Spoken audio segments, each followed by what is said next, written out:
Manolo মার্কোয়েসের মনে দুঃখ দিয়ে মোহনবাগানে সই করার জন্য কলকাতায় চলে এলেন অভিষেক টনচাম সিং।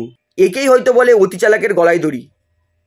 এক হাত দিয়ে জয়গুপ্তাও গেল, ওই হাত দিয়ে অভিষেক সিংও বেরিয়ে গেল মানোলো মার্কোয়েসের। যদি অতি চালাকি না করে তিনি যদি সৎ পথে খেলতেন, সৎ পথে পরিকল্পনা করতেন, অন্যর প্লেয়ার চুরি করার প্রচেষ্টা না করতেন, তাহলে কিন্তু দুকুল যেত না।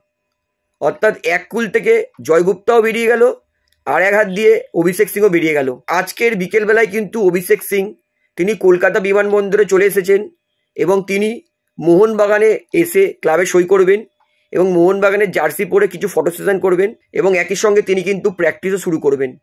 অর্থাৎ মানোলোর জন্য সত্যিই খারাপ লাগছে যে এত চালাকি করা সত্ত্বেও কিন্তু তার হাত থেকে একুলও গেল ওকুলও গেল।